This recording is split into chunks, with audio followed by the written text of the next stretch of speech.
بسم اللہ الرحمن الرحیم۔ ہدایہ اول کا سبق ہے۔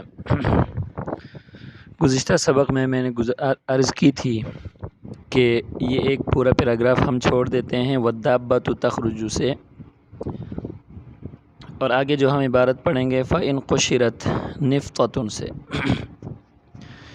عبارت دیکھ لیجئے، فإن قشرت نفطۃ فسال منها ماء أو صديد أو غيره إن سال عن رأس الجرح نقض وإن لم يسل لا ينقض.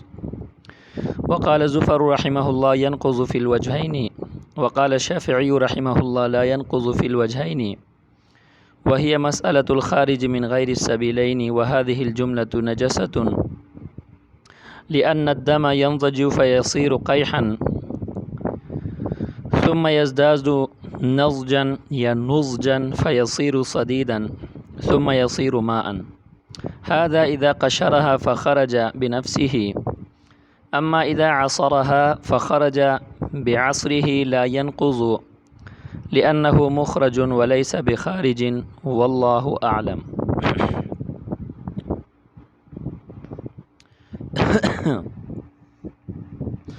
نواقض وضو کے سلسلے میں ہماری بحث چل رہی ہے۔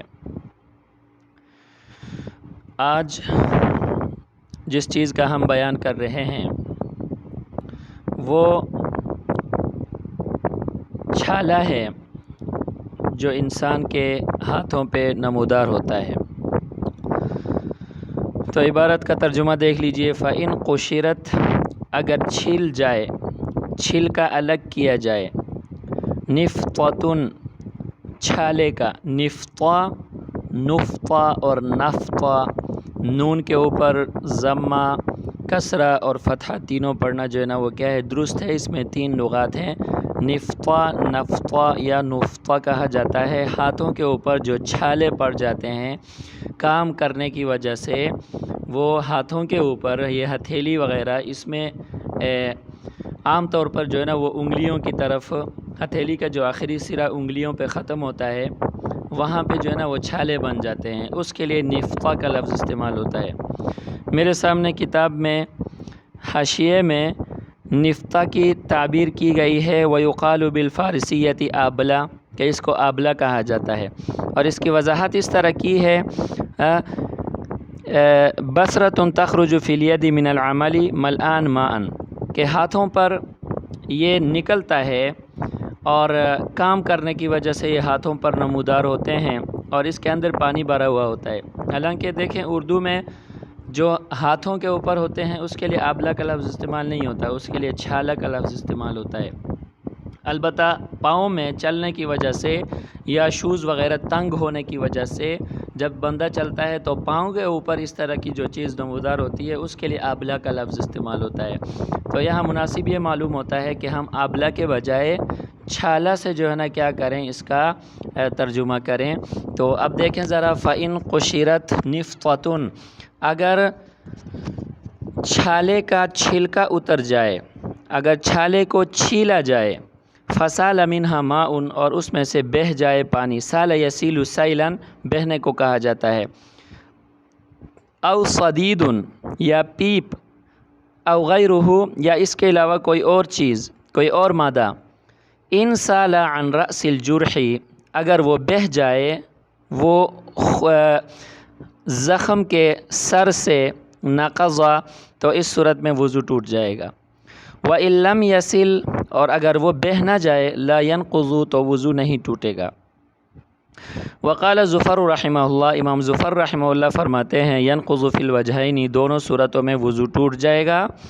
وقال الشافعی رحمہ اللہ لا ينقض فی الوجہین، امام شافعی رحمہ اللہ فرماتے ہیں کہ دونوں صورتوں میں وضو نہیں ٹوٹے گا۔ وہی مسألۃ الخارج من غیر السبیلین، اور یہ ہر اس چیز کا مسئلہ ہے جو کہ، اور یہ اس مسئلے میں سے ہے جو کہ خارج من غیر السبیلین ہے، اور یہ مسئلہ وہی ہے جو کہ خارج من غیر السبیلین ہے۔ خارج من غیر السبیلین میں پہلے اختلاف آپ لوگوں نے پڑھا ہے، احناف کا اور شوافع کا، اور اس میں امام زفر رحمہ اللہ کا مسلک۔ وَهَذِهِ الْجُمْلَةُ نَجَسَةٌ، اور یہ سب کا سب جو ہے نا وہ کیا ہے، نجس ہے، اس چیز سے نکلنے والا جو بھی مادہ ہے۔ لأن الدم ينضج فيصير قيحا، اس لیے کہ خون جب پکتا ہے تو وہ کچا لہو بن جاتا ہے. لأن الدم اس لیے کہ خون ينضج جب پکتا ہے، فيصير قيحا تو وہ کیا بن جاتا ہے؟ کچا لہو بن جاتا ہے. قیح یہ کچے لہو کو کہا جاتا ہے، لہو اور پیپ کے درمیان والی ایک صورت ہوتی ہے. ثم یزداد نضجا یا نضجا دونوں اس میں ٹھیک ہیں. پھر جب وہ مزید پکتا ہے، فیصیر صدیدا تو وہ پیپ بن جاتا ہے. ثم یصیر ماء اور پھر وہ پانی بن جاتا ہے. اور آگے فرمایا ھذا اذا قشرها فخرج بنفسه، یہ اس صورت میں ہے کہ جب بندہ اس چھالے کا چھلکا اتار دے اور وہ خود بخود نکل جائے. اما اذا عصرها، بہرحال اگر بندہ خود اس کو نچوڑے، عصرها خود اس کو کیا کرے؟ نچوڑے. فخرج بعصره اور وہ اس نچوڑنے کی وجہ سے نکل جائے، لا ينقض اس صورت میں وہ وضو نہیں توڑے گا، وضو نہیں ٹوٹے گا. لأنه مخرج کیونکہ اس صورت میں خارج نہیں ہے بلکہ کیا ہے؟ مخرج ہے، نکالا ہوا ہے. وليس بخارج اور یہ خارج نہیں ہے. واللہ اعلم، اللہ بہتر جانتا ہے.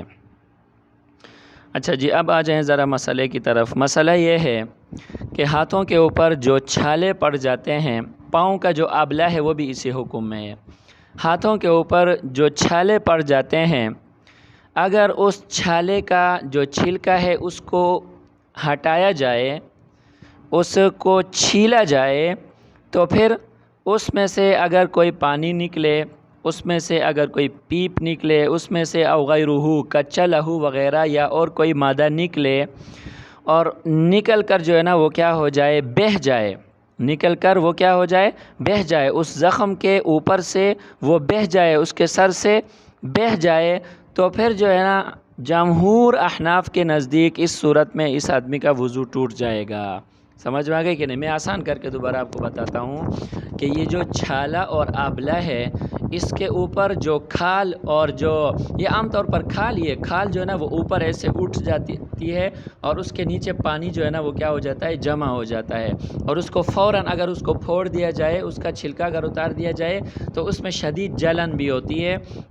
جو لوگ کام کرتے ہیں ان لوگوں کو اس کا تجربہ ہے کہ ان کے ہاتھوں پہ چھالے پڑ جاتے ہیں. تو میں عرض یہ کر رہا تھا کہ چھالے کا چھلکا اتارنے کی وجہ سے اس میں سے جو بھی مادہ خارج ہوگا، چاہے وہ ماء ہو، چاہے وہ صدید ہو، چاہے وہ قیح ہو، سمجھ میں آ گئی کہ نہیں آئی؟ کسی بھی صورت میں. اور اگر تو اس صورت میں اگر وہ بہہ جائے، اگر وہ اس زخم سے کیا ہو جائے؟ بہہ جائے، سیلان اگر اس کے اندر ہو، تو پھر ایسی صورت میں کیا ہوگا؟ جمہور احناف کے نزدیک اس آدمی کا وضو ٹوٹ جائے گا اور اس کے لیے وضو کرنا کیا ہوگا؟ لازم ہوگا. سمجھ میں آ گئی کہ نہیں؟ لیکن اس کے لیے دو شرائط ہیں. پہلی شرط یہ ہے کہ اس آدمی نے اس کو نچوڑا نہ ہو، صرف اس نے چھلکا اتارا ہو، چھیل دیا ہو اس کو. سمجھ میں آئی کہ نہیں؟ اور دوسری یہ ہے کہ وہ اس میں سے جو مادہ نکلا ہے وہ بہہ پڑا ہو، زخم سے جو ہے نا وہ کیا ہو؟ تجاوز کر جائے، اس جگہ تک پہنچ جائے جس کے ساتھ حکم تطہیر لاحق ہے. پہلے جو مسئلہ آپ لوگوں نے پڑھا ہے کہ زخم سے جب خون نکلے گا یا پیپ نکلے گا تو اس کا کیا حکم ہے، یہاں پر اس کا بھی وہی حکم ہے. امام ظفر رحمہ اللہ فرماتے ہیں کہ دونوں صورتوں میں کیا ہو جائے گا؟ وضو ٹوٹ جائے گا. دونوں صورتوں سے مراد بس زخم سے جو ہے نا یہ کیا ہو جائے؟ نکل جائے. سمجھ میں آ گئی کہ نہیں؟ ظاہر ہو جائے، چاہے بہے یا نہ بہے، چاہے بہے یا نہ بہے، صرف ظاہر ہونے کی صورت میں کیا ہو جائے گا؟ وضو ٹوٹ جائے گا. سمجھ میں آ گئی کہ نہیں؟ کیونکہ وہ ظہور کو جو ہے نا خروج کے معنی میں قرار دیتے ہیں. اس کا ظاہر ہونا گویا کہ اس کے خارج ہونے کی طرح ہے. اور امام شافعی رحمۃ اللہ علیہ فرماتے ہیں کہ دونوں صورتوں میں اس کا وضو نہیں ٹوٹے گا. سمجھ میں آ گئی کہ نہیں آئی؟ دونوں صورتوں میں اس کا وضو نہیں ٹوٹے گا. اس کا مطلب یہ ہے کہ چاہے وہ خود جو ہے نا کیا اس آدمی نے صرف چھلکا اتار دیا ہو یا اس نے اس کو کیا کیا ہو؟ نچوڑا ہو. اسی طرح وہ وہاں سے نکل کر جو ہے نا اسی جگہ پہ خشک ہو جائے یا وہ بہہ جائے، سیلان اس کے اندر ہو، دونوں صورتوں میں جو ہے نا وہ وضو نہیں ٹوٹے گا. اور وضو اس لیے نہیں ٹوٹے گا کہ امام شافعی رحمۃ اللہ علیہ کا مسلک پہلے بھی آپ لوگوں نے پڑھا ہے کہ سبیلین کے علاوہ باقی جگہوں سے جو چیز خارج ہوتی ہے اس سے وضو نہیں ٹوٹتا. امام شافعی رحمۃ اللہ علیہ کا مسلک پہلے آپ لوگوں نے پڑھا ہے، اس لیے صاحب ہدایہ نے اس کی طرف اشارہ کر دیا، وہی مسئلۃ الخارج من غیر السبیلین. اور آگے فرمایا وہذہ